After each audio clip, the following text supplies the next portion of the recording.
I see a lot of familiar faces, and I see some new faces, so that's good. Happy New Year to everyone.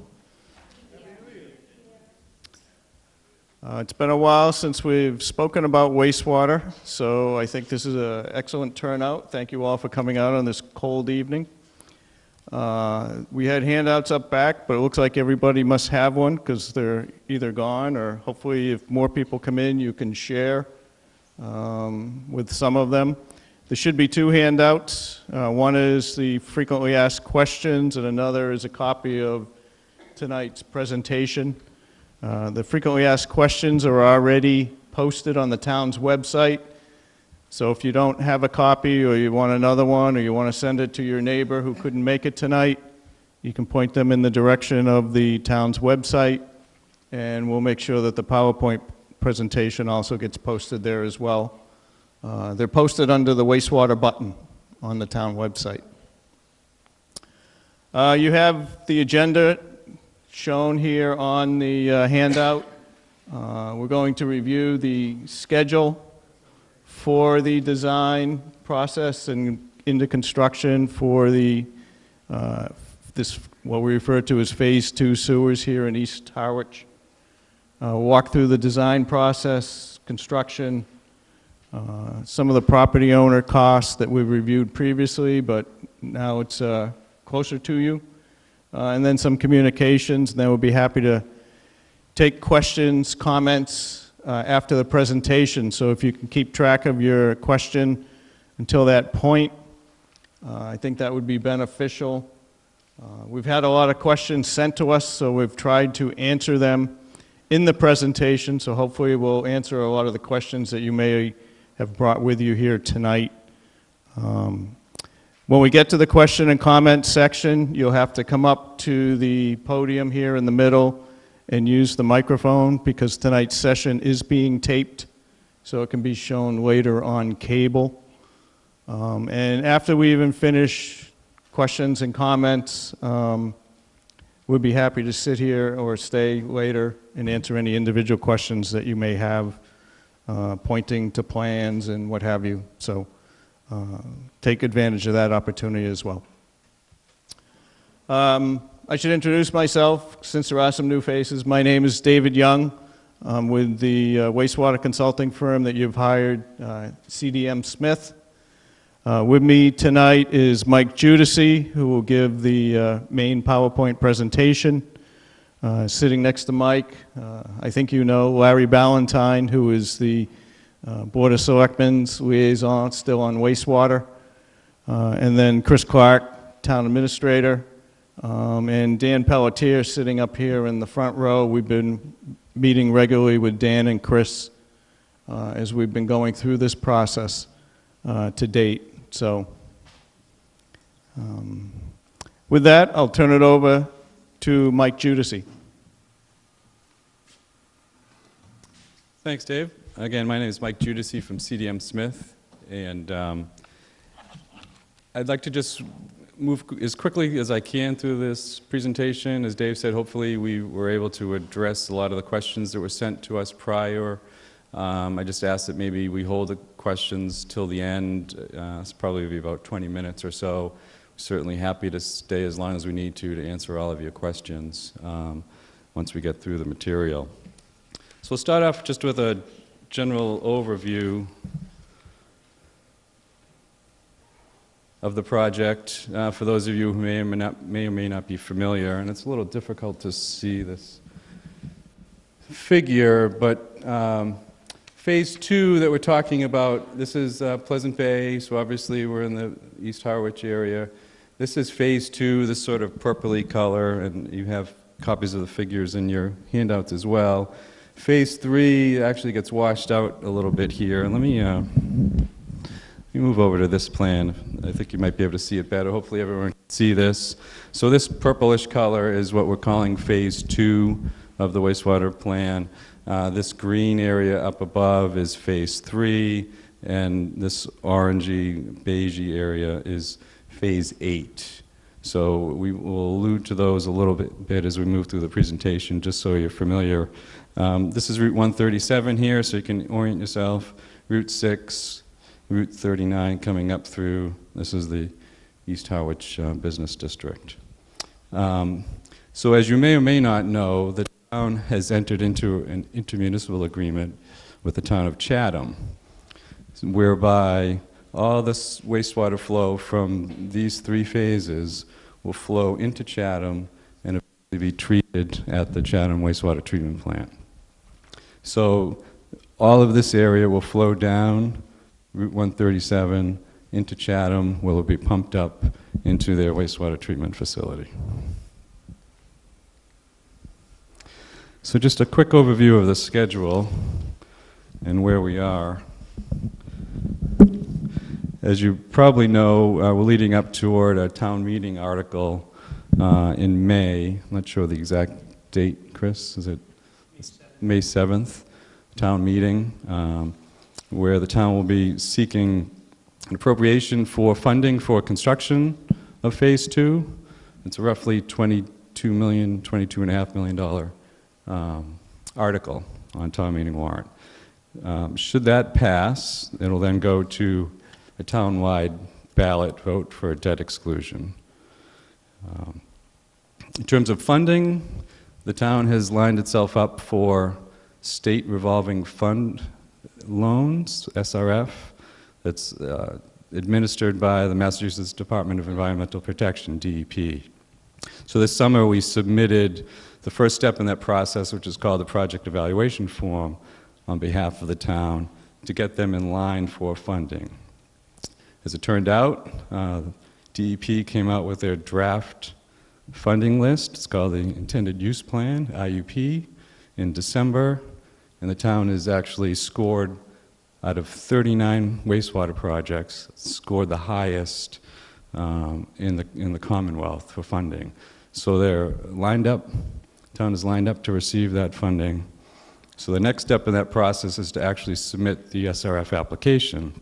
That's due in mid-October, along with 90% design plans and specifications for this project. So that's the next step in the SRF process. After that, once the plans and specs get submitted to DEP, they have to authorize the town to advertise the construction contract for bidding. That usually takes a month or two, so that would bring us to early, probably January, February timeframe next year, 2019. After that, the town will advertise the contract for public bids, award a contract, and start construction next spring. So that's the overall time frame from when we get through design into starting construction. We anticipate construction will take about 2 years, so we're into 2021, spring of 2021 to complete construction. And then connections, homeowner connections would start shortly thereafter, probably around sometime in the summer of 2021. So we're a couple years away from when the system will actually be operational and people will be able to connect.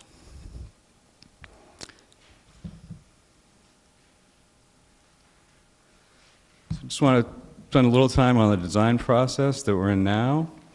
The first step in that process is obtaining survey information. So we hired an outside consultant, a surveyor, to develop the base survey that we based our plans on. First step in that process is they actually flew the town to gather aerial topography or aerial photographs from which the topography was developed. They also sent crews out, and you probably saw them in your neighborhoods, gathering field information, sill elevations for the houses, rim elevations on drainage structures, inverts. They compile all the utility information from the town and from private utility companies. And they incorporate all of that information onto our base plans that we use to design the project.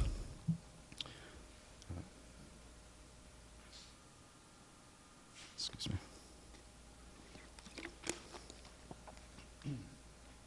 So we use those base plans, develop plans and profiles. So for every street, there'll be a plan view and a profile view, which is essentially a cross-section that shows the slope and the depth of the pipes to be installed in each of the streets. There'll be some pumping stations associated with this project. With phase 2, right now we probably have 4 or 5 different pumping stations, just based on the topography, in order to get all the flow down to Chatham. Obviously, there are some high and low spots throughout the area, so the pumping stations have been at least conceptually sited throughout the project. As we get further into the design process, we'll refine those locations and start a siting process. We'll try to site those on town property. It doesn't look like that's going to be possible in some of these locations, but we will evaluate that. So there may be, will likely be instances where the town will have to take easements from private properties in order to site these pumping stations. So when we get to that point, the impacted homeowners would be notified, and we'd start a discussion in terms of easement negotiations for those pumping station sites.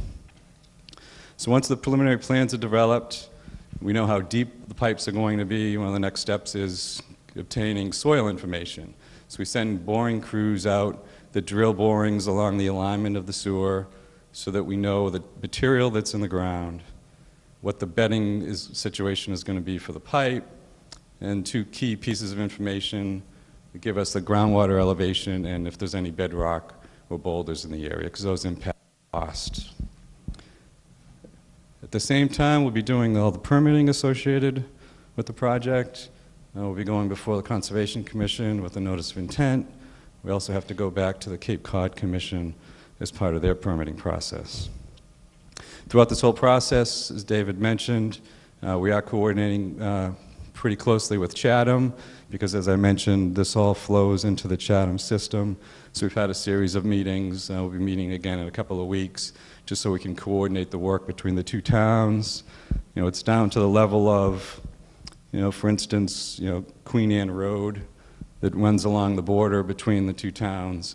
One side is Chatham, the other side is Harwich. So we've had discussions in terms of who would be designing and constructing the particular sewer that's going to serve both towns on that street. So that's the type of thing that we're working our way through with Chatham. So all this sort of gets wrapped into a preparation of contract documents that eventually, sorry, Jamie, that eventually roll into what the town signs with the contractor that's the low bidder on the project, and we'll talk a little bit more about that when we get into construction. We also put together technical specifications that identify everything that goes into the project, from the pipe to the manholes to the bedding material, so the contractor has something to follow and we have something to make sure the town gets what they're paying for in terms of the construction components. Once we have all the plans and specs put together, we'll put together a cost estimate as well to make sure that we're on track in terms of the budget. So I'm not going to spend a lot of time on this. It's just a slide that shows sort of a process flow diagram of the design process. You know, essentially that horizontal line in the middle of the figure just shows the progression of the design throughout the sequence of the process with inputs from outside consultants and some assistance for the town. Just a lot that goes into it. Right now, we're sort of in this area. So this is the survey that I talked about, the aerial photography, developing the photogrammetry, the field surveys. So we just got the last of the field surveys back literally the week before Christmas. So we're working on looking at those areas and progressing those design plans. So we're in this area to create the design drawings, and then we'll be moving along as that process continues. One other thing that we are looking at is there, as has been discussed previously, this phase is phase 2 is sort of flexible, if you will. There are a few areas that are shown in the orange, the purple boxes that we're looking at that may move from one phase to another. They're sort of on the borders of one of phase or the other. In particular, a few things to call out. There's a section of Route 137 up near Route 6 that was originally intended to be included in Phase 8. Our thinking now is it makes sense if we're going to be digging up that major road that we include that portion in phase 2. So there are a couple other areas in similar situations that may move either from phase 2 to phase 3 or from phase 3 to phase 2, depending on the situation. So we're going through that process now, working with the town to take a closer look at some of those areas. Talk a little bit about construction. As I mentioned, once we put the plans and specs together, this project has to be publicly bid. Our thinking right now is this would likely be 2 construction contracts. One contract will focus on the Route 137 area and to the southwest, and then to the northeast of 137 would likely be the second construction contract. So these are bid under Chapter 30, Section 39M of the Massachusetts General Laws. Once that, it's a low bid process.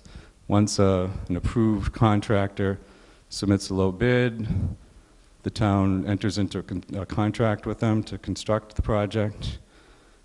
Typically, we would be brought on board to observe the construction, to make sure the project's built in accordance with our plans and specifications, and the town gets what they're paying for.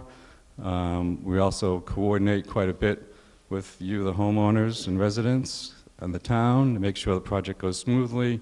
And we'll talk a little bit about some of that interaction in a minute. In terms of the actual construction process, I don't want to get into a lot of great detail, but there's a couple of main components. The first part of the process is the contractor installs the actual mainline pipe in the town right-of-way, in the street, to serve each of the streets in the project. Second part of that is several days or potentially a week or 2 later, they'll come back and install the lateral services that extend to each of the properties. So that's the pipe that connects from the mainline sewer to the property line of each property, and then every homeowner connects to those lateral services. They'll also obviously install the pumping stations that we talked about. Those sit in the low-lying areas. The gravity lines feed into the pumping stations. The pumps pump out via a pressure pipe that we call a force main that will eventually discharge into another gravity sewer at a further downstream location. Then there's a couple of paving operations that happen after the initial pipe is installed. They put an initial paving that's just a temporary patch, if you will. Then we let that set for at least 3 months and hopefully over a winter time period so that any settling that can occur happens. So then we come in later and do a final paving overlay. So we've got a few pictures just to sort of give you a sense of what things would look like when the project is under construction. And I show the trenching. So you can see this is, it's a major undertaking. It's very, very heavy equipment focused. You see a large tracked excavator that's digging the trench for the mainline pipe. 10-wheel dump trucks, support vehicles, front-end loaders. There's a lot of heavy equipment involved with this process. So you can see actually inside the trench here, this is the pipe that's being installed. It's a little hard to see, but right here is what we call a Y branch, and that's the fitting that connects to each of the individual properties. And we'll talk about that and what that means in a minute. Once the pipe's installed, they backfill the trench and compact it. This is what a backfill trench looks like before the initial paving. So it's going to be a pretty messy operation, but we are able to control the contractors and minimize impacts to residents as much as possible. So then, as I said, they'll come in with an initial patch for a time being, for an interim period of several months, until the trench can settle, and then they'll come back in with final paving and striping. So we'll talk about the individual service connections. So as I mentioned, the contractor puts in the mainline sewer, and that's shown here, okay? So that pipe is coming in, out from the screen into the screen. So this is a cross-section, shows a typical house, street on this left-hand side. So the important thing to note here is this vertical dashed red line. Everything to the left of it is in the town right-of-way, and everything to the right of it is on private property. So we're just trying to convey here what the town actually is responsible for, what they install as part of their project, and what the homeowners are responsible for on their side of the property line. So, as I said, the town will put in, the town's contractor will install the mainline sewer and what we call a service lateral, stub, and they'll end that pipe right there at the property line. Then they'll move on, and once the project is accepted and completed, then the town will send out notices to each of the homeowners that you're able to come back and connect to that stub that was left on your property. So, in terms of what has to happen on the individual properties, whereas the original, your existing condition, your waste pipe comes out and connects to your septic system and out to your leaching field, that will now be bypassed and abandoned, decommissioned, and connected to the stub that the town installs at the property line at each property. There will be a clean out that will be required to be installed. That's basically just a vertical piece of pipe so that this last piece of pipe could be cleaned in the future if it needed to be, if it were clogged for any reason. So here's sort of just another overhead view of the similar layout. So again, town right-of-way here, the roadway. Shown in white is the mainline sewer that the town's contractor will install. The circles are manholes. And then here's that service connection of the Y branch that I mentioned. So this is important to note in terms of what impacts this work would have on your individual property. Before any construction starts on your street, we'll be sending out, hand delivering, mailing out, however it goes, service questionnaires. So it's basically going to be a sketch that looks similar to this, and it's going to ask you, based on what your particular situation is, where your septic tank is located, where along your frontage, along your property line, would you want your service connection? Would you want it on this side of the house, in the middle of the house, the other side of the house? That's completely up to you based on your particular situation. So you can place that service, or have the town's contractor place that service anywhere along your frontage that makes the most sense for your particular situation. And we'll be available to help you make that decision, walk you through the process so that that service gets put in the most advantageous place for your particular situation. So that's what happens on the town side. On the property owner side, this is just a typical situation where you have a waste pipe coming out to your septic tank, the solids settle out in the septic tank, and liquids come out into the leaching field. So this is what you would be responsible for, making this connection so that your waste pipe no longer goes out to your septic tank, it gets diverted out to the service connection and eventually into the town sewer. You're also responsible for decommissioning the existing septic tank. That can either be crushed, filled, removed, in accordance with the Board of Health regulations. Just another typical situation, again, to show you that you have some options potentially based on what your particular situation is with your existing tank. In this case, there's a septic tank out behind the house and a leaching field.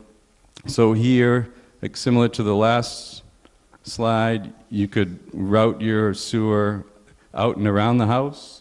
You could even, we don't show it here, but you could come in the other direction. Maybe you have a deck or a porch or patio over here that you don't want to disrupt. So again, based on your particular situation, you can make that decision. So in this case, there's another option, potentially, especially if you don't have a finished basement, you could plumb inside the house and have your waste pipe come out the front of the house. So now, rather than digging a long trench outside, you're making some of the alignment change inside the house. Again, if it's an unfinished basement, that's relatively inexpensive compared to digging a trench, and then you have a much shorter connection to connect to the lateral that's left out front. Again, this is important to have this all lined up and decide what you want to do before you get that service questionnaire that we send out, so the town knows whether to put a wide branch for you down here or up here or anywhere else that makes sense for your particular situation. And then just wanted to show another slide that shows a situation with a grinder pump. There'll be some areas in town, and it may be in some cases an individual property or two that sits much lower than the other properties in the area, so that the town isn't able to serve the property by gravity. So those properties would require a grinder pump to pump up in some situations to the gravity sewer. There will also be some areas potentially in town where it's a whole street or a portion of a street that sits much lower than the surrounding area. And those areas could potentially require grinder pumps as well. So that's what's sort of shown in this situation. Instead of putting a gravity sewer in the street, we're showing the town will put a pressure sewer in the street and similarly run a lateral service up to the property line for that eventual connection. Again, in this case, there'd be a grinder pump unit that would be installed on the waste pipe. The existing tank would be dismantled and abandoned, and the new pressure service would connect to the town lateral that they left at the property line. We do put some check valves and ball valves so that flow doesn't get pumped from an adjacent property into your grinder, so it only allows flow to move in one direction outward from the property to the town pressure sewer.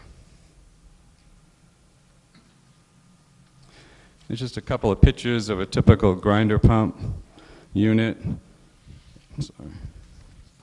The pump actually sits down here. It's a two-section chamber, so this is essentially a wet well with a grinder pump that grinds up the solids into a slurry and then pumps it out, as I said, into a pressure sewer that the town would install.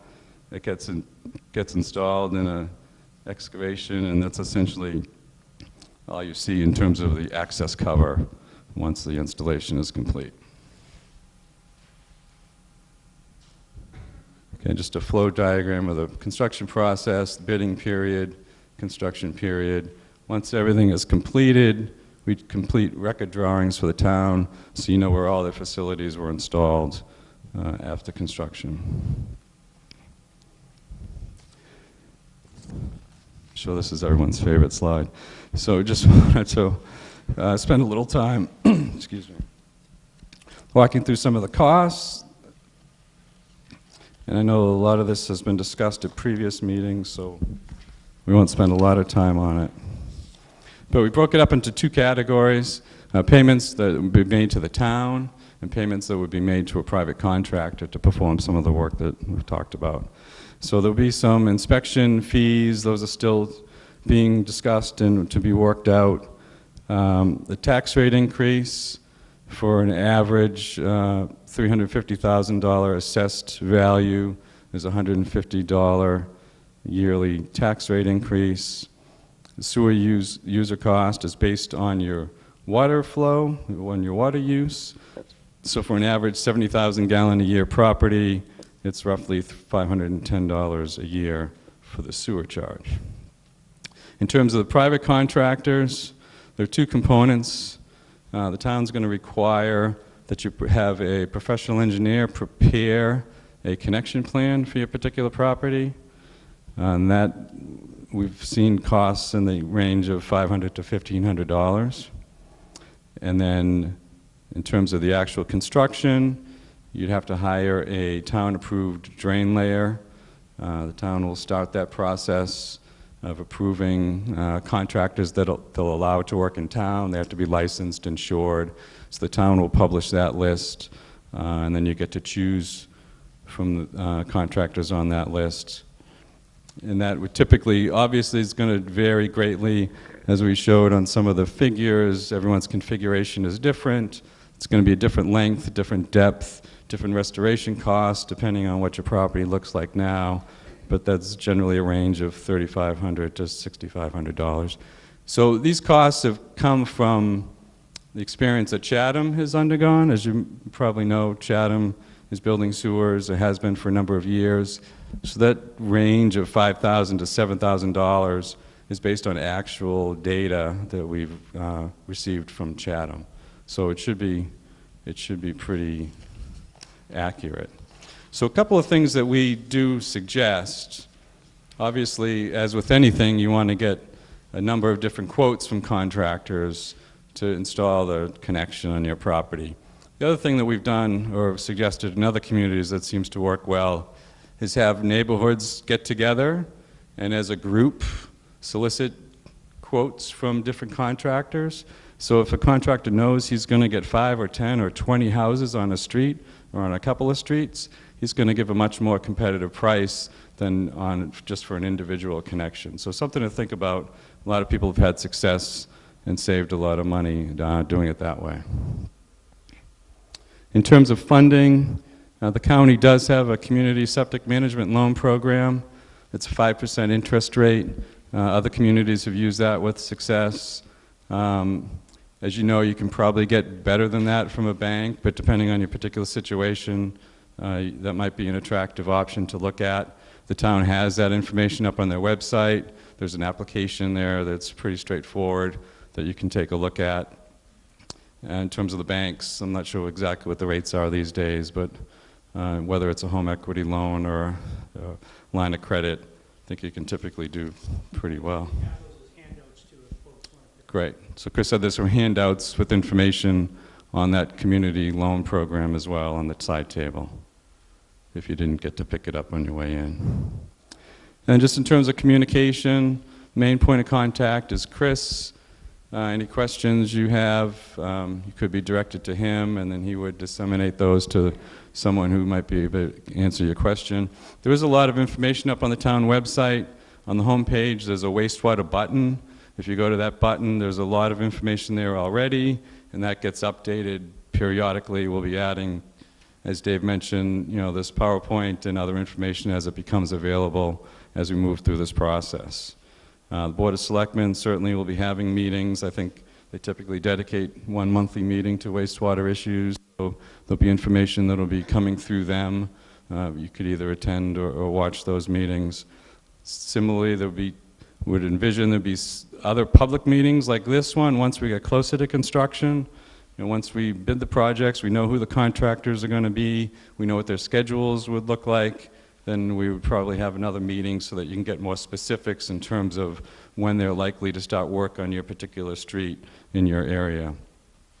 Local newspaper, cable TV, and in some instances perhaps reverse 911 if there's some detours or issues that need to be conveyed. That's a vehicle that the town may decide to use as well.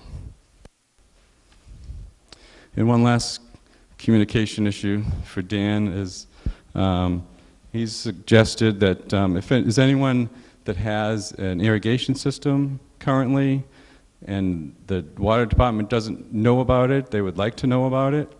So if you can call the water department and update your account and let them know that you have an irrigation system, you need to have an approved backflow preventer on that system. And there's just information that's helpful for Dan and his people in terms of knowing who has irrigation system and who does not. So I'm not sure how we did on time. I tried to move pretty quickly. Certainly if we need to go back to any of these slides to answer any of your questions, we'd be happy to. I think at this point, we just want to open it up, and as Dave indicated, I guess you need to come up to the central podium and ask whatever question you like, and we would we'll answer it the best way that we can. Thank you. Hi, Can everyone hear me? In the newspaper 2 or 3 weeks ago, there was a problem with the Falmouth sewer connections. They froze. I'm just wondering if that's something that we're going to plan to prevent for us or include in the planning that you are talking about. It seemed it would be an owner side of the issue. Thanks. Yes, I believe what this lady was speaking to, I saw a similar article in the newspaper. Sometimes when you're doing a full pressure sewer system, which is what they installed for half of the Mara Vista area over there, I think they're up to 800, 900 connections. In the first cold weather season, they have to go through and sort of tweak the air intake valves for those structures. So it's a startup maintenance type issue. There are several systems out there operating in, believe it or not, colder than 13 days below 20 degrees weather, and they've worked fine. So it was truly, I think, a startup issue that Falmouth is going through now. Could you please identify yourselves for the cable, at least your name? My name is Al Rosenberg. I live right in that donut in the middle of your purple area, Continental Drive and Widda, and there are 57 homeowners there, and your suggestion, I'm sure, will be taken up that we'll get much better contractor rates if we all stay together on that. I must say, most of the practical questions I came here tonight to learn about, you've amply done, and thank you, sir, for that. There will be questions, I hope, eventually about what happens when we have drastic hurricanes, loss of power for a long time, and things like that. What are their backups and all? But I would like to know, in general, a hypothetical. What happens if you have a person who decides, I'm not going to do this, go away, don't bother me, and they really pound the deck and don't do it? What power does the town have, the government have, to compel that person or have it done for him if that person continually says, no way? Maybe there's no answer to that. Well, I think there is an answer to that. By regulation, we have, you'll be given a 1 year's notice to hook up, issued through the selectmen or through the Board of Health. And then the Board of Health does have means to compel people, as well as the Board of Selectmen, through fines and then other court action to make sure that people do hook up. So under a town, if we violate the law, DEP comes in and issues an administrative consent order, which is basically a judge's order that we have to do certain things. And you would see that type of enforcement where we would petition to make sure that that work gets done. All right. My name is Barbara Hegeman. I live in the East Wind neighborhood, right around the corner from Continental Drive. And it appears on the map that our neighborhood is one that will be, both roads will be on a pressure system for the main line. And it's my understanding that if the street is pressure, that all of the houses, all 65 or so of them, will also have to be pressure to that main line. Is that correct? Yes, if there's a pressure sewer in the street, then everyone who abuts that pressure sewer is on a grinder pump system and connects to that pressure pipe. What you're referring to is the preliminary layout for what we've done on that. Now that we have the detailed topographic survey, we're looking at options as to how we might be able to either do other options through gravity sewers or minimize the amount of homes that have to go on pressure sewers. Our goal is, hopefully everyone got a copy of the frequently asked questions, and we've stated this all along. Our goal is to try to put as many people on gravity sewer systems as possible, but sometimes it's just not cost feasible to do that. So. And that brings me to the other half of my question, which is on Southwest, there are houses that back onto the houses that face Church Street.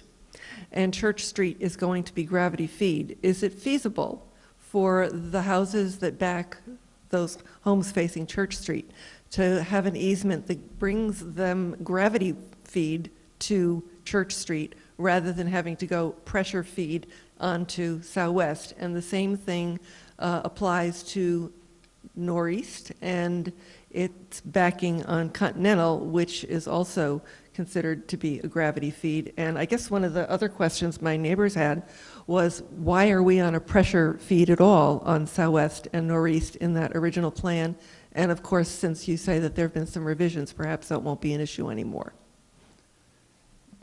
Great questions, and I'll try to, might not be in the correct order that you asked them, but Okay. In terms of potentially going out to church, that's something we can definitely look at. As Dave said, we just recently got the survey in for that area, so we are evaluating several options. Just my general sense is I think Church Street is probably a lot higher than Southwest, just Right. relative elevation, so I think it may be an issue, but it's certainly, you know, we're open to looking at the universe of options. As Dave said, we want to get as many people on gravity as possible, so we will definitely take a look at that. So related to that, then, if we are captive on a pressure system, it appears as though there are some advantages to pressure systems, i.e. you don't have to dig as deeply. And the pumps, since all 65 of them or thereabouts for those houses, must be installed to feed into the pressure system. We can't do gravity into a pressure system, is that correct? Well, your service will still leave your house via gravity, but as the one figure that I put up showed, the grinder pump gets installed on that gravity feed. So it leaves the house under gravity conditions and then just discharges into the grinder pump structure, and that pumps it out to the pressure sewer in the street. And so that grinder pump now, originally there was discussion that the town would perhaps in some way take on the cost of those pumps if there were a great many of them in one neighborhood, and that somehow the cost would be funneled back in a less dramatic way than the $7,000 to $10,000 price I've been getting when I've been calling around to find out what a pressure pump installation might cost. Is that something that's being considered, Chris? Since you used my name, I'll start, and I'll Thank let you. these guys. We were going to pass it to you anyway. I think there's really two things. One, we have been pretty clear from the get-go that where the line of demarcation is, that if you have to have a grinder because your elevation just doesn't work, then you have to have a grinder. I think what we're looking at doing, and certainly what these guys are looking at, there are some, I think, opportunities. We went over to Chatham for a site visit, and there were 3 homes. And in that case, they had 3 homes feed by gravity into a small town-owned grinder pump, and then that grinder pump fed into the system. So I think that where it's, and I think that's where the economic feasibility comes in, if the town has the option of putting a system in the street to avoid the cost of, for several homeowners, if it's cost-effective for us to put that in, we'll put that in. Great. If it's a $250,000 pump station and it's more cost-effective to have folks, you know, beyond the grinders, then I think it becomes kind of a cost-benefit analysis. Sure. At least at this point, it is, those grinder pumps would be on the resident to pay. There is some discussions that we've had about making a recommendation. If we can avoid doing a $250,000 pump station and have people do grinders, now that's really kind of a town call, and maybe that's where, in those circumstances, the town may be willing to share because it may be cost effective. But that would have to be a recommendation that I would make to the selectmen, where operationally, does it make sense to do that? And then what about the easements that might be associated with that? For example, if you had 4 homes together, all fell into the same below-grade area, all could feed through a small central pump, as you suggest. What would happen? Who would handle the easement issues related to that? Well, I think in general, if we were to put a grinder pump onto a town right-of-way, then you would be your obligation to kind of get the pipe from your house to that grinder pump. I think where the easements come in is where if we were going to put a pump station in and we can't fit it within the right-of-way, then we need to have a discussion with the individual homeowners to have an easement on their property to locate the pump station. Okay, fine. Thank you.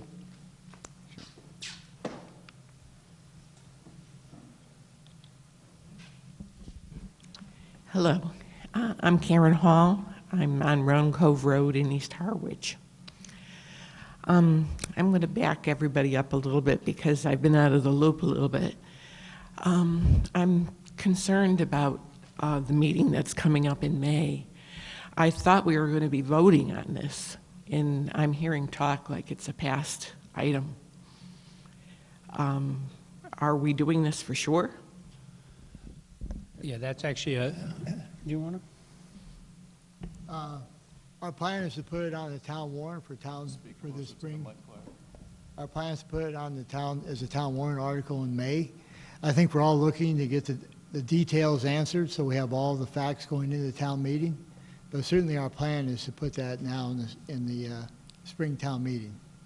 I think maybe just to elaborate too, we did go to town meeting last year and to the ballot last year, and the taxpayers did approve up to $12 million of sewer-related work. So the design work that's currently being done, the IMA that's being done with Chatham, I think in total it was about $34 million. $12 million has been approved, and that's what was been alluded to today, or this evening. Obviously the $20 million that we're seeking, or $22 million that we will be seeking, is yet to be determined. So the Board of Selectmen made a decision last year to split the project into two pieces. Let's get better numbers. So when we go to town meeting this year, in order to do that, we needed the design to be further along. So the decision last year was to make sure, let's get the design done, present it to the residents, and make sure that we have somewhere to send the material to, which is where we need Chatham to accept the material. So it will be a vote. Certainly, you hate to spend $12 million and then not finish something. Mm-hmm. So I think that it is two pieces of the same, or two sides of the same coin in my mind. So it is yet to be determined. It will go to town meeting, and it needs to be funded at the ballot for the construction phase of this. Do you have a fallback plan if it gets voted down? Well, my recommendation last year was the full $34 million. I think that, most likely we would find out what the concerns were and then come back again. So I think that we will be, one way or another, compelled to do this. As you're probably aware, I mean, there is court action. The town does have a comprehensive wastewater management plan. We made a commitment to the state that we would do the work that needs to be done. So the work needs to be done. The question is, honestly, are we going to do it of our own volition or have it compelled upon us to do it? But one way or another, this work has to get done. Okay. I personally believe it should be done in smaller portions over a longer period of time, mainly because of common sense, demographics, retirement community, that kind of thing. And I just don't see how everyone can be realistic in affording the costs that are going to go along with a project of this scope. And I think there are a lot of people that feel that way here. But if I can, I would agree with you on that, but I would say that at the moment we're extending the project over 40 years to do all of Harwich. And if you put on borrow money over 20 years, we're extending it over 60 years. And we had to have some lengthy discussions to get the regulators and, to go along with spreading it out that far. And so we certainly hear you on that and have tried to spread it out as far as we thought we could. Tell that to the people that you're hitting in the neighborhoods, though. But we did a 10-day presentation back in June, and the Conservation Law Foundation did a presentation, and they said that they were the ones that petitioned to have Boston Harbor cleaned up, and when the MWRA was given the instructions to clean that up, they were given 10 years.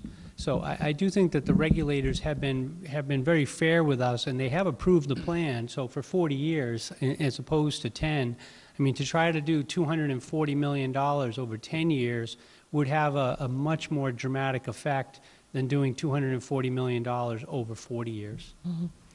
And I agree with that fairness, except what happens when someone cannot afford to do it? Where is the fairness then? Is someone going to come and pay the bill? I don't know. that's going to be a problem. Thank you. Hi, Stan Pastuzak, Norris Drive. One of the issues, I think, a lot of people have a lot of questions, and you are pointing out some things that it's up to us to make decisions on, and we're not experts on this. You mentioned, for example, where to put the connection should be, and you said, I was glad to hear that you'd say, well, there would be help in pointing that out. Or how to replumb your basement, or even how to hook up your house. Sure. And I think that's a concern of a lot of people. And we don't know the answers because we're not experts. So that's a concern I think everybody has. I don't know how we address that as a community. One question I have on grinder pumps. Oh, did you want to answer that? Well, I was just going to say, we reviewed the process tonight. Do you still have a question regarding the process for what you will be going through to get that advice? Yeah. Who do I go to? I'm sure I there mean, will with be... the specific answers for example, Sure. for my house. No problem. I'll review it again. You'll be receiving a card before the project goes out to construction Right. for you to locate where you would preferably like your connection to be on your property line. To get to that point, I think is what you're leading to, is how do I go about doing that?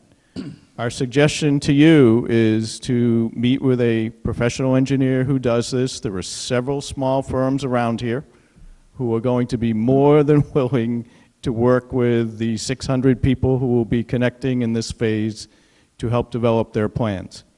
We provided the cost from what we've received and gotten out of Chatham for what they do over there. They've been going through the process. A lot of those engineering firms are located here in Harwich or in Chatham will be doing the same thing. So you'll have an idea in talking to those folks where to locate your connection.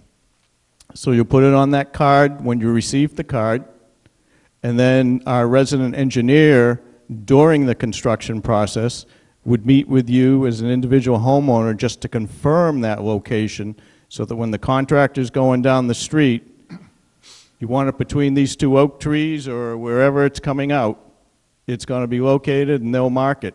And then once it's actually installed, we're talking about making sure we get a GPS coordinate for it so you'll know the exact location for your contractor who connects your house to that point, and the town will have that information should anything come about afterwards. Just to kind of elaborate, I had this done at I had a house, I lived out in Sturbridge before I came down here, and actually I can't say enough about having a good conversation with the resident engineer is important.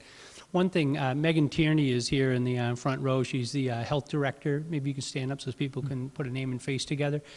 A lot of folks don't even know that they have a septic system sometimes. I know it's kind of a little bit funny, but there are people that think they have a sewer system. And we do have tie cards, and we do have good information at our Board of Health or in the health department. And one place to probably start is just to kind of see, where is my system? Where is it now? I think the decisions that the town really can't make, I had this as a circumstance, I couldn't go unless I put a pump in my basement of my house. So if I wanted to do something different and I wanted to put a bathroom in my basement, well, I would have had to make the decision to put a little pump in. I was able to just utilize the system and, as Mike pointed out, plug into where the septic system goes out. So I think in a lot of cases, if you don't want to do any renovations to the house, you want to try to use the septic system where it is and plug into that and use those features. I mean, they work now.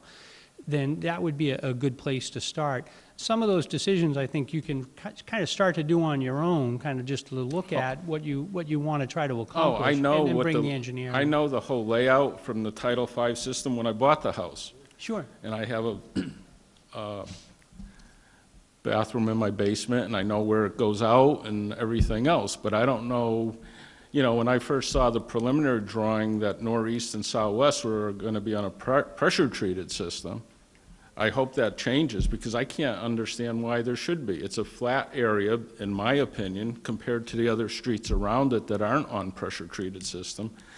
And I hope with the survey and finalizing that should be remedied and not be pressure-treated. The other thing is, I've come from areas in Connecticut where I lived, where I had sewers, and I never even heard of grinder pumps before. So I'm there like, how is this happening? And there are streets in those towns where houses are below grade and everything else. So this is kind of a question to me. Sure, and I can just address that from a conceptual level, and I understand the concern. And as we said, we're going to look at all available options. Just in terms of why that particular neighborhood. So you may not realize it when you drive it, but based on the elevations that we have, so the low point on Southwest is elevation 61, basically, down near where that drainage Down at the bottom of the hill. To get to the gravity system that, say, for instance, is going to be running down 137, the elevation at that point, the intersection of Southwest and 137 is elevation 78, 79. So there's a 17 or 18 foot difference in elevation. So if you start at that 61 and you put in a gravity line heading out toward 137, by the time you get that distance, because you have to have a slope on the pipe, and you have to start at some depth below the grade. So if the existing grade is at 61, the pipe is going to be down at about elevation 55. By the time it gets out to 137, it's at elevation 50. So if the ground surface is elevation 78, 79, you're 25 plus feet deep. So going back to Barbara said that everybody, because of that one low spot on the street, because on the other side of that low spot is high, and then the rest of the street is pretty flat. Everybody else is going to be on a gravity. As Dave said, we're going to maximize as many people on gravity as we can, within reason. Like, there's a certain break point where when you get to a certain depth of putting sewer in, over 20, 25 feet, it starts to get cost prohibitive. Because, for example, I'm right around where you come right around the corner. Sure. Yeah. Not too far from 137. So there's probably an opportunity to get some of those houses in by gravity. I think that's how we laid it out. It wasn't until you sort of get down toward the bottom of the bowl, if you will, and Northwest is sort of the same situation in a different location. So it's just that there's anywhere from a 14 to 18 foot elevation difference from the low point of that area to the surrounding areas that would have gravity, either 137 or Church Street. So that's the issue that we're dealing with. And again, it hasn't been set in stone. We'll look at options, and we understand the concern, and we'll try to address it as best we can. The other thing, if you are on a grinder pump, is there any length of the run that can handle? It can go for a long distance. Okay. And because I was looking at some of your layouts, for example, mine comes out the back and would one of those in and around. So. Not an issue. Those pumps can pump a long distance. And, yeah, oh, sure. Okay. Thank you. You're welcome. Mike, just to go back to Stan's original question, and that is the town of Falmouth has a terrific plan for homeowners on step-by-step what you have to do in order to be fully prepared for your hookup. Okay. I'm not sure whether it's 2 or 3 or 4 pages long. It may have been prepared by F.R. Mahoney.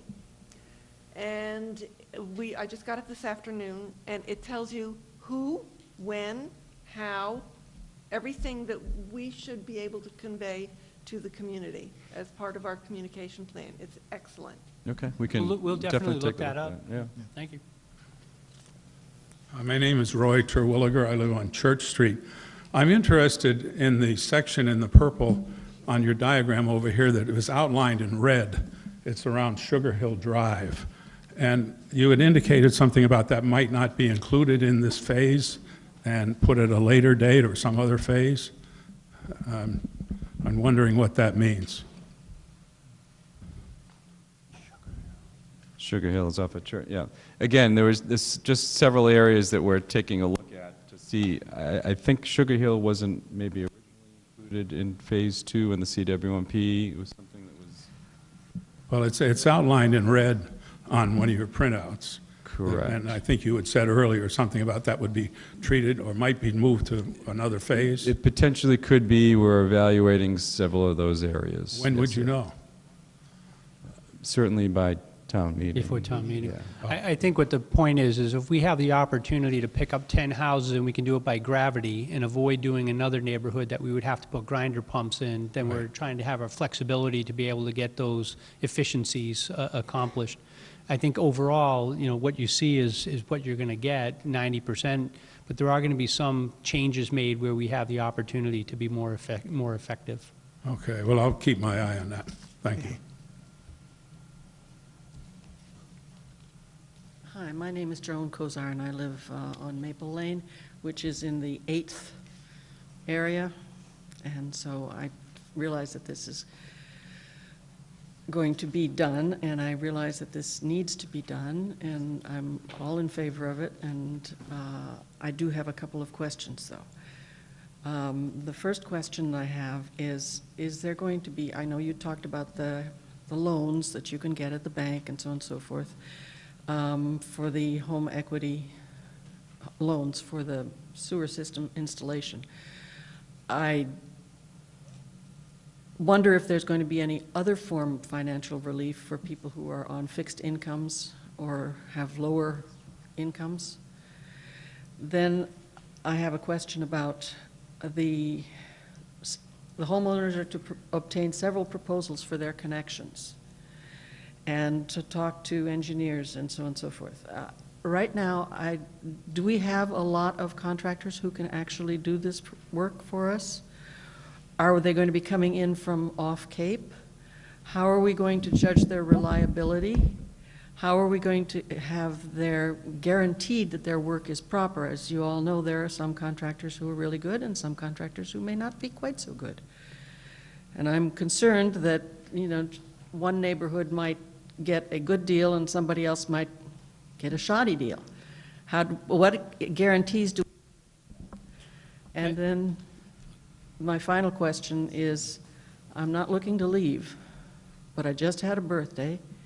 My husband's got Parkinson's, and I may have to move and sell the house. Probably many years from now, but you never can tell. So if that would happen, who would be responsible if the timing has come for the installation to be made? Who is responsible for doing that installation, the seller or the buyer?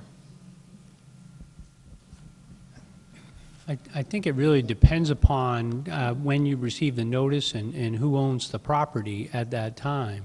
So in any property transfer, you would have to determine in that transfer who the responsible party would be. That's a negotiation between the buyer and seller, and probably subject to some kind of negotiation. In terms of the betterment process through the county, it's you know, taking a cost and having it over 20 years at 5%. So I think one of the things that the town is trying to do is to at least give folks that option. I would say I think we've been using Chatham as kind of our model, and I think it's been a pretty good model. I think in almost all the cases, from what they've relayed to us, most people have gone through a refinancing or doing something with their mortgage in order to incorporate that cost into their being able to pay for it.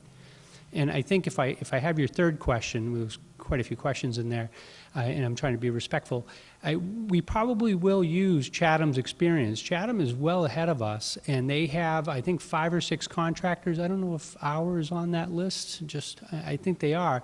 So there are a lot of reputable contractors, and as we use the Chatham experience, that we will produce a list of contractors that have a good track record, and if they don't have a good track record, they'll be removed from the list. I believe in our discussions with Bob Duncanson, he did mention to us that some people that weren't performing did get removed from the list. Okay. So we will do the best we can to try to provide as much information to the residents to make sure that we have. And I think they have 5 or 6 contractors that are licensed in Chatham or on their list to do the work. So it won't be just one. And I think as more towns get into this, you'll probably have more people starting to bid on it and trying to get onto the list, would be my personal feeling. Having more people do it gives more options. Let me add, if I may, that Oh, and the county has a list too that they use through their program. So we'll coordinate through the county and Chatham and use those experiences to make sure that we're not starting from ground zero. We're starting with some advantages. And Joan, let me add that Chris has outlined, we have the septic system, the 5%. As a board, we're exploring all our options. Is there any way we can help? We're told from legal counsel and stuff we may have limited capability of doing it, but we're not giving up. If those people really need some help, can we do something?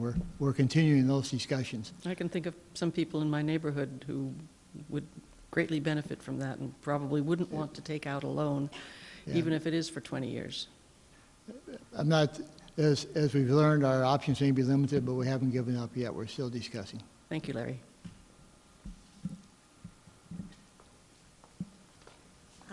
Hi, I'm Diane Langlois. I live on Chickadee Lane.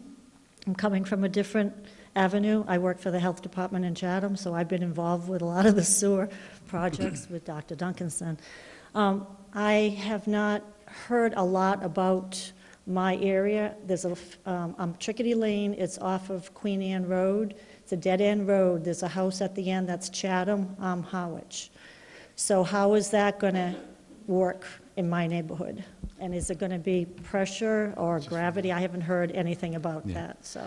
So I believe that's one of the areas that we sort of have circled on the plan, because that was sort of a late addition. It is, right, as you because said, I just found out about this is, recently, as a matter of fact, so. right on the border. So as I alluded to earlier, we are coordinating with Chatham and their engineers. So the plan as it stands right now is that Chatham's engineer, GHD, would design the sewer in Queen Anne, and then any sewers feeding from Harwich into that would be part of our work and designed as part of our contract. So at least the way it stands right now, the sewer in Old Queen Anne would be installed by Chatham's contractor, and then the sewer in your street would be installed by Harwich's contractor. Okay, and even though there's a house at the end of the road that's Chatham?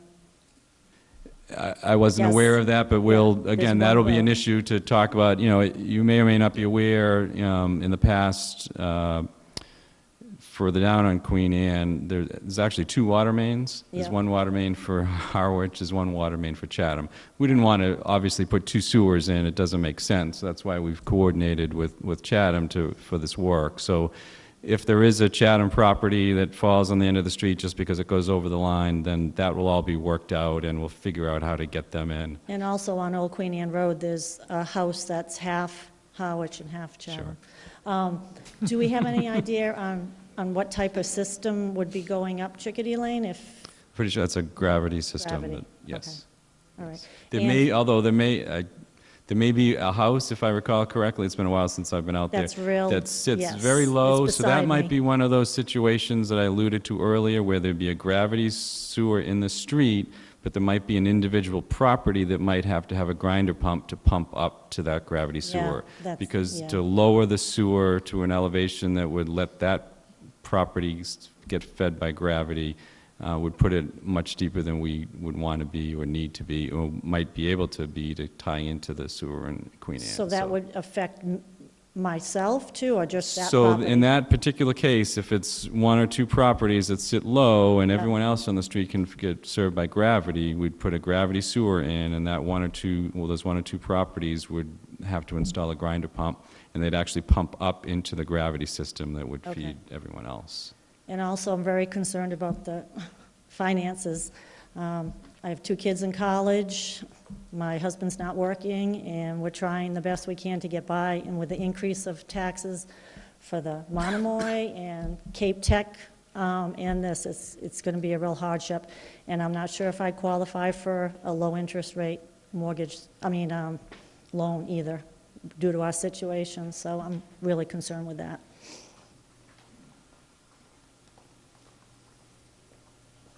Chad Hegeman, Southwest. If we had copies of our survey results, we probably could have saved a lot of time here. Is there any way that we can get? Copies of the survey results? Sure, absolutely. We can make that. If you want to hang around after the meeting, I have copies of the plans. I could roll them out and show them to you, but we'd certainly be happy to, as long as Chris is okay with it, to pass them along as well. Okay, So- good. Thank you. Good evening. My name is Jim Kiley, and I'm on Southwest Drive. And I guess, and you've probably got the theme of this already, and it has to do with the compassion for the property owners. One of the items that's been a concern is we've heard consistently that the cost to the property owners is going to be between $5,000 and $7,000, and that's based on Chatham. I've talked with a number of people in Chatham, and matter of fact, 4 or 5 different owners. One property owner is within walking distance of downtown Chatham, and whether they've been informed formally or informally, they're under the impression that they're never going to have to tie in, period. I talked with another gentleman who's about 30 yards off of Route 28, where the main line is installed, and I asked him if he's been contacted about tying into the city sewer system. And he said, no one's ever talked to me about it in Chatham. Cockle Cove, I have a dear friend over there. No one's even approached the Cockle Cove area.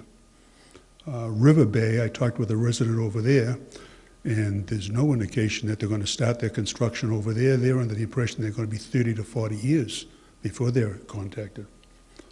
I did speak with a plumber, a contractor, who not only works in Chatham, but he lives in Chatham. And I told him about the estimate of $5,000 to $7,000. And he said, there's no way that's ever going to happen. You can't do it for that kind of money. So even tonight, I think it was Barbara brought up, we're up to the $10,000 range. I happen to have one of those pieces of property where my plumbing exits out the rear of my house, and there's nothing I can do about it. So I know I'm going to be expensive. In my mind, I've set a figure of somewhere around $15,000 to $20,000. So I guess my first question is, what is this $5,000 to $7,000 based on? How many houses have been done that you can come up with that kind of an average? Is that a matter of 20 houses, or is that a matter of 1,500 houses? I can't find anybody that's been tied in. The information is based off some actual costs provided to me by Dr. Duncanson from Chatham. They had a listing of what the permit fees were, what the costs charged by the contractors, and they even broke out because they require a professional engineered stamp plan, they broke out the cost of the plan as well as the cost of the construction. To answer your other parts, in terms of those people weren't connected, what could be happening is you won't be contacted to connect until the system is fully built and able to receive flow.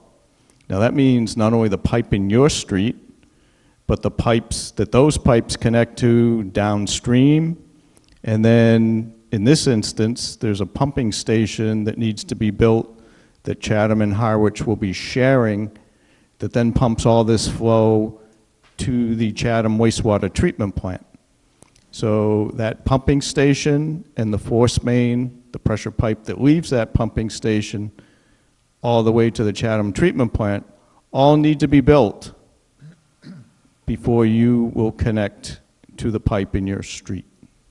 So my guess is that what's happening in Chatham, because the Chatham program calls for 100% sewering of the whole town over, I forget how many years remain, but so ultimately they will be connected. My guess is the delay is because the pipe network that they're connecting to hasn't been completed.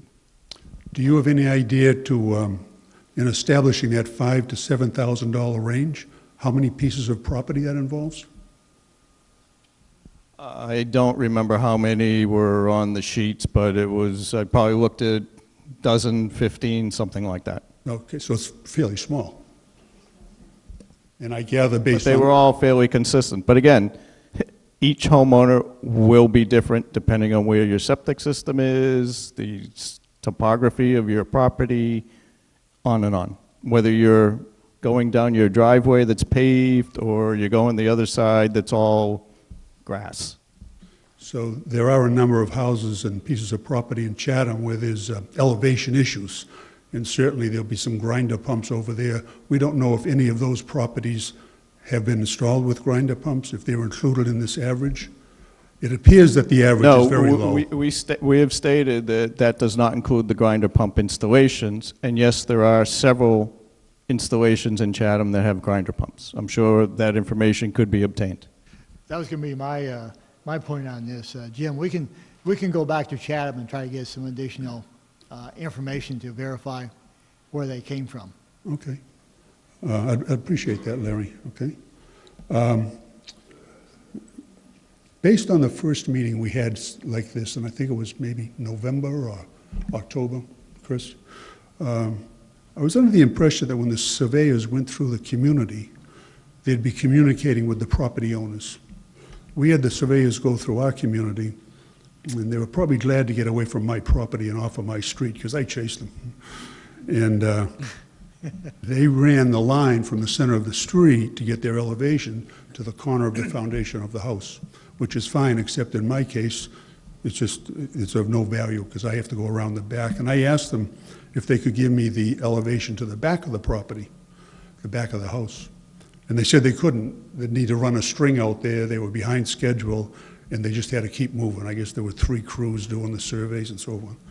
So they couldn't give me the information that was meaningful to me. Now, maybe it was beyond their scope, but I understood that that was part of their mission. I guess, no, that's not the case? Well, these guys contracted with the survey, so. No, the surveyors were required to pick up the sill elevation, or known as the top of the concrete, on the front of your home, and that's what the notice was that was put out. That's the information the town needs. We need to do the design from that point out to the street. Okay. So that we know what elevation the pipes need to be that the town owns out in the center of the street. Okay. It's just that my property ties in with Barbara's, and that's where there's a big concern in that community about the grinder pumps, because there's going to have to be something in the rear of property. So I would think that would be a factor in determining how deep you're going to have to excavate in that area or install a grinder pump. No? Well, the sill elevation gives us that information. So if it were if it's a gravity situation, that sill elevation tells us how deep the sewer in the street needs to be. Typically, we design the sewer to be 10 feet below that sill elevation, and then generally that will allow gravity service from any basement fixtures. In most cases, if a house is set very far back from the street, that wouldn't be the situation, and there may be some other factors as well. Okay.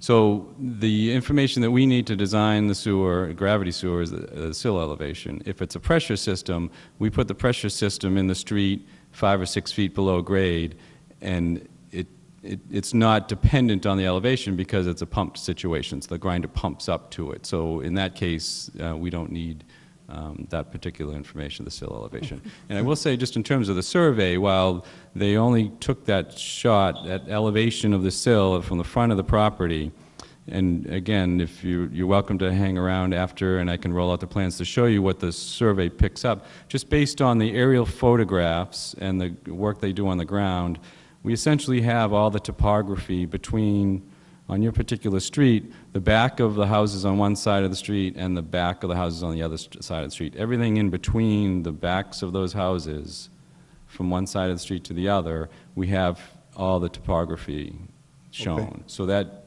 I would think, would be of value to the property owners. And Okay. as I said, I'd be happy to show you that. It doesn't extend behind your property, but it gets to the back of your house. Another part of the presentations that has been consistent from the very beginning is that the property owners, when they're notified, will have a year to connect to the municipal system. But I noticed that when it comes to the town and the installation of the municipal part of the system, there's a comment several times that there's a 2-year time frame for that installation.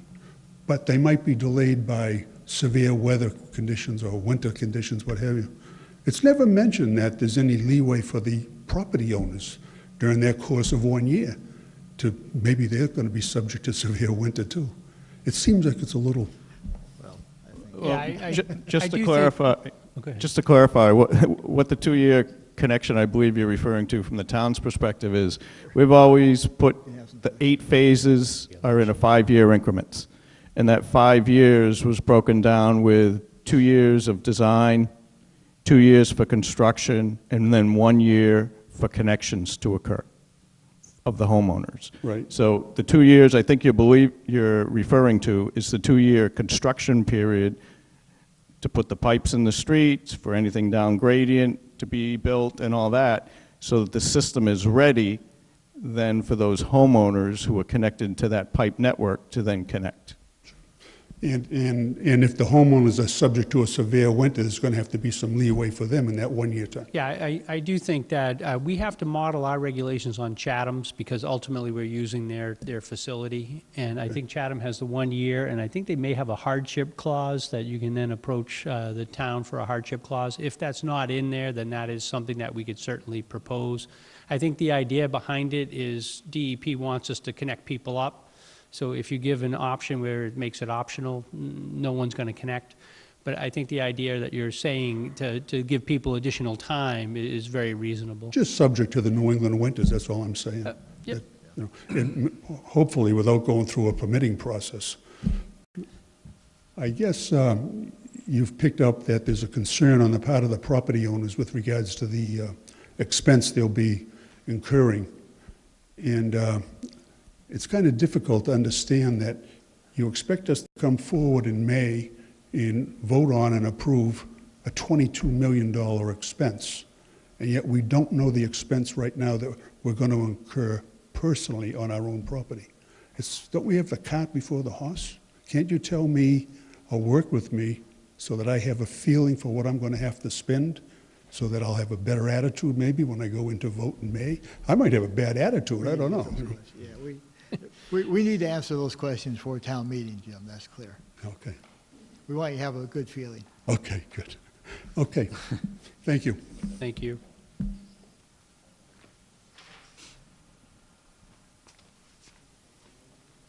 For Dave? Hi, Linda Cibula. I have a question for you.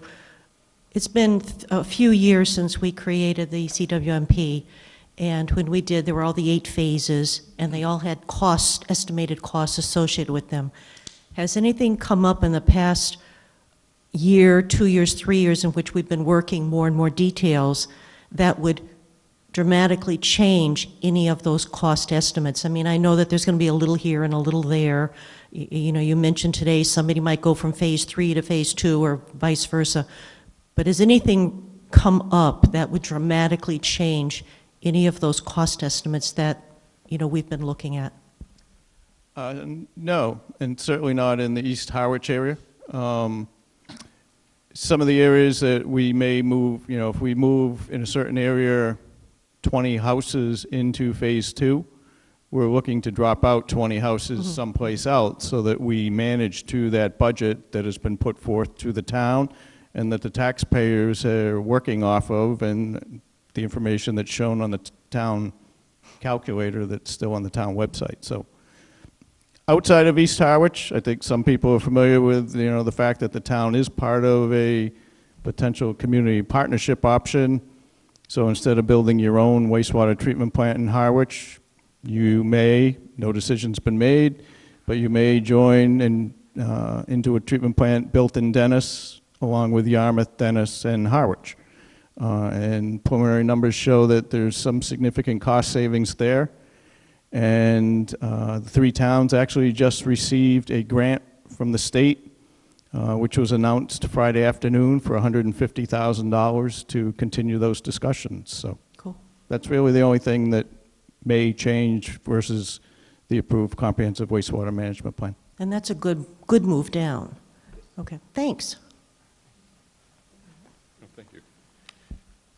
Thank you. I'm going to stay along the same lines for a minute on that question that was just asked. And this is no reflection to you gentlemen, and certainly to your company, but Harwich doesn't have a very good track record on going to town meeting with estimates and then going out afterwards for RFPs and construction bids.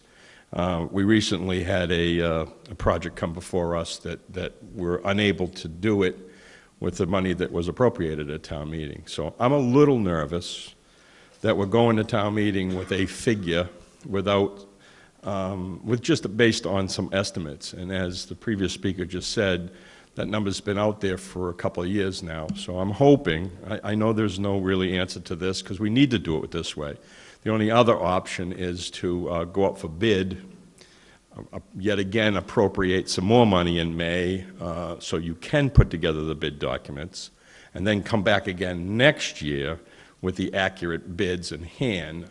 I wouldn't suggest to do that on this particular project because it's just way too large. Certainly I have stood on town meeting floor and I will continue to ask for that procedure when we're doing smaller construction jobs, things between $1 and $15 million, but when you, or one building as opposed to this is an all-encompassing project. So I do hope that we do go back and make sure though that the number that we ask for is going to be sufficient enough to at least complete the phase that we're putting forward to town meeting.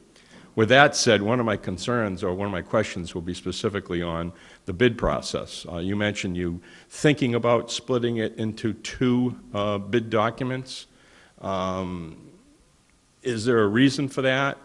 My concerns, I think, a little bit of that, I would rather have somebody that I know bid on this. It's tearing up our streets and doing some work. I'm a little bit more concerned with the town's construction part than I am of the homeowners. Maybe it's because I know most of the installers for the homeowners, so I know they're all pretty good people that we have here. But the ones that might come down and bid on a project of this size, I'm a little concerned. So if you could just allude me on why you're thinking of splitting it into two, or? Absolutely. So it's obviously, as you mentioned, it's a large project. So to bid it as one project, you are essentially limiting the field of contractors that could potentially bid on it, because there aren't as many contractors that have the bonding capacity to bid on a project that large. Our experience has been that there are a lot of good, fairly large construction companies that would competitively bid on essentially two of the, take this project and split it in half. So I think by having one large project, you sort of limit the field, and you potentially would not get as many bids or as competitive bids. So that was the feeling in breaking it into two contracts. I'm not that familiar with 30B bid process, but in the event a single contractor, that doesn't prevent a single contractor from bidding on both halves. Oh, absolutely not. Does not prevent that. Correct. Are we stuck to have to take the low number? I mean, do we have a little bit of room there to decide that, looking at not only history, but other factors other than the number? Because I'm a little afraid when we have to take the low bidder. Very, very little room if you have experience with the mass public bidding laws. Yeah. There is some leeway if we can show that the contractor is not qualified, or in some cases have been in violation of health and safety issues on past projects. There's a small window, but not much. very little leeway, but essentially it is a low bid process as long as it's, we know all the contractors. We go through a vetting process when the bids come in.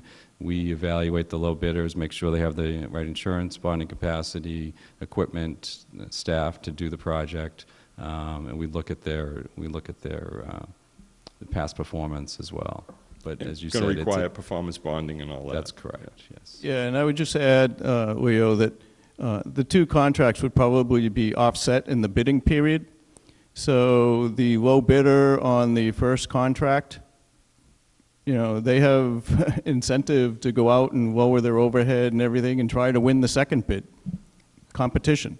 The one who missed by, $100 on the first bid, they may want to make sure they win the second bid.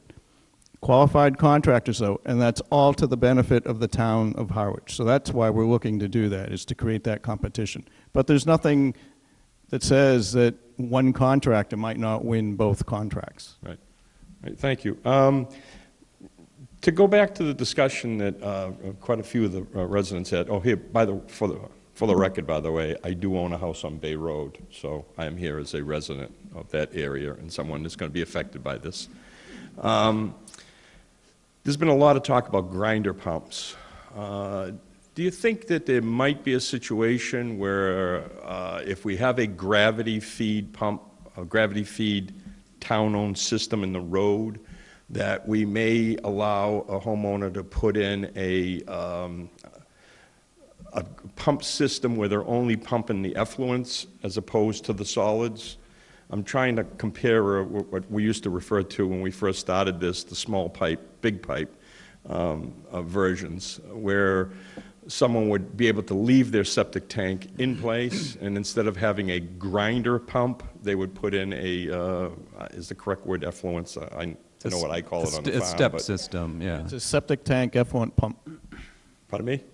It's referred to as a septic tank effluent pump system. Now, I'm pretty familiar that this is probably going to change our numbers that we're sending Chatham, and I know that this, isn't this based on what we're sending them as far as it's all flow-based, so you'd be sending the same amount of flow. You're leaving the solids behind, so they would still have to pump their septic tank periodically, as hopefully they're doing now. Do you think that that might be a system that may look at for certain applications, where if we could get away with the pressure system? I only bring it up because I'm thinking, again, my particular home, when you're drawing up there, my pipe comes out under the basement floor, and I might be the only house on the street that's going to be in a situation where I'm feeding into a gravity pipe, yet because I'm lower, I have to do a grinder pump. So could I be maybe given the opportunity to put in an effluent pump as opposed to a solid grinder pump? Well, I believe you actually have a instance in a subdivision that's being built now, and it's a system referred to, the manufacturer's name I believe is Orenco, where they're putting in effluent pumps at each home, and the effluent is then being discharged to a leaching field out next to Route 39. And when the sewer goes by that subdivision, that leaching field will be abandoned and the connection will be made into the sewer system. So it's essentially what you're talking about. Right. Well, the only reason why I think it might be an option maybe for some of the homeowners in that area is because I'm also concerned of power outages. And I'm not familiar with a grinder pump setup, but I imagine just by the photographs that you've shown here tonight, there's not a lot of storage. So basically, if we're out of electricity for 1 or 2 days, they may not be able to use their facilities. Whereas if you had the effluence pump, there's a certain amount of stuff that can be discharged, and yes, there is shut-offs, but there's a little bit of leeway anyhow for backup to use the system. Just a thought. But by the way, I had a lot more questions, but you answered all of them in your presentation. I want to thank you very much. You guys did a good job tonight. Thank you. And I could just quickly address, there is some storage capacity in a grinder system. I can get that number for you. But what we typically do, where we have, if we'd had an area that has quite a number of grinder pumps, they can be installed with a hookup for a portable generator.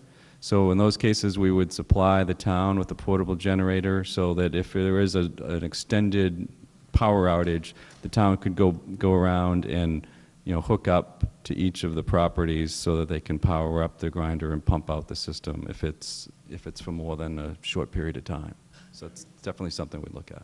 Last question from Barbara Hegeman, East Wind, sorry. In the research I've been doing, it appears that the town, somewhere along the line, decided to go with a gravity feed system rather than a full pressure pump system, so that not just our neighborhood, but the entire town, as you have plotted it out, would be on a pressure system which, according to the data that I've been reviewing, probably would cost us as much as 35% less than what we're about to vote on investing. And so I just wanted to understand, this isn't a challenge question, it's just a need to know, understand, what was the thinking process that, I mean, I know the gravity systems have been around since the Romans and that pressure pump systems have only been around for about 50 years, but the example that you showed, which is the E1 system, was on your slide. Correct. Has a very good track record. It's manufactured by a company that's owned by Berkshire Hathaway, which only buys benchmark companies. And so the question is, why not have more of a hybrid mix the way Falmouth has done, where you could perhaps minimize the amount of digging and therefore considerable expense, which apparently is part of that 30 or 40% difference in price. How did you come to the recommendations that you did? Just for a few minutes, if you would entertain that. Sure. Good question. During the development of the Comprehensive Wastewater Management Plan, we were working with your Wastewater Implementation Committee. We reviewed the pros and cons of 6 or 7 different types of sewer systems. Traditional gravity, small pipe gravity, pressure sewers, vacuum sewers, septic tank, effluent pump type systems, the full gamut. And there's a description of that and the analysis in the Comprehensive Wastewater Management Plan, which I believe is still on the town's website, posted on the town's website. When that analysis was done and the feedback from the committee recommended staying with the gravity sewer system here in Harwich. Chatham has stayed essentially with gravity sewers, but some communities to your west are looking at more hybrid systems. You don't have a lot of the areas here in town that play to the positive attributes of some of the vacuum and pressure sewer systems, such as the areas in Falmouth that you reference, which are very flat topographically and high groundwater. That's where you traditionally will find a vacuum sewer system or a pressure sewer, because you don't want any groundwater infiltrating in, and you can pump the systems. You don't have to have open joint pipes and what have you for gravity or pumping stations and that type of thing. Most of the areas here in Harwich, good for you, are above the groundwater table.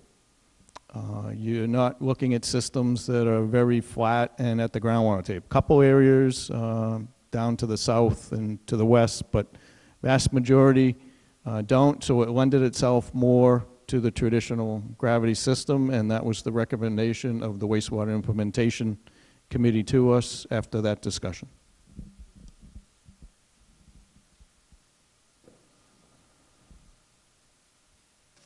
Good evening, Peter Hughes from Martha's Lane in South Harwich. Larry, I think it would be remiss if we didn't point out that the selectmen have just appointed, I believe, a new committee to focus on communicating with these folks on the wastewater topic. Their work will start tomorrow morning, if I understand correctly. And the idea is for you folks, as time permits and as we get ourselves going in that committee, to be able to communicate with you. And I would hope one of the major things we do is get parts and pieces, whether it's, you know, parts of a grinder pump, pipes, valves, whatever it is, so we can have a show and tell aspect, so that as homeowners want to come in and sit down and just touch and feel this stuff, to understand what it is we're going to be talking about, maybe not for 3 years in the future, but at least so you'll understand what the heck it is we're talking about, whether the pipe's green or pink or red or brown or whatever, and the sizes we're talking about. And then we would also be looking to be a funnel or a focal point for information. So some of the things, you know, you were talking about getting from Falmouth and whatnot, I would expect us to have a repository of that information so that we can share it. But that committee's just getting started, if I understand it right. But I just asked Selectman Ballantyne to confirm that, please. I will certainly confirm that. Well, tomorrow will be the second meeting. It'll be more of an organizational meeting because we just have our 5 members to that committee. And their primary function, one of the primary functions is Peter, and thank you for reminding me of that, is communication. to be a focal point in the community and get the word out and answer your questions. So they're going to be working very hard. Right now, their tentative schedule is meeting twice a month. One meeting, a morning meeting, one meeting, an evening meeting, to give it as wide an opportunity as possible for y'all to attend and ask questions and get answers. So they're fired up and ready to go, as Peter's demonstrated. So thanks again.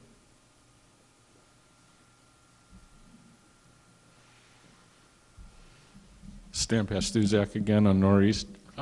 Previously, you said you're evaluating this and hopefully be able to make some changes to the preliminary layout. When do you think that will be finalized? It's over the course of the next month or so. Oh, okay. Thank you. You're welcome. I think if there's no more questions, I know folks will stay around and show, so we're happy to be here, just so I can let the camera people go home. I'll say that if you're interested in staying and chatting, we'll obviously we'll stick around. Otherwise, we can, I think, wrap up on the camera component of the session. And thank you for coming out. A great turnout. Thank you very much. Thank you.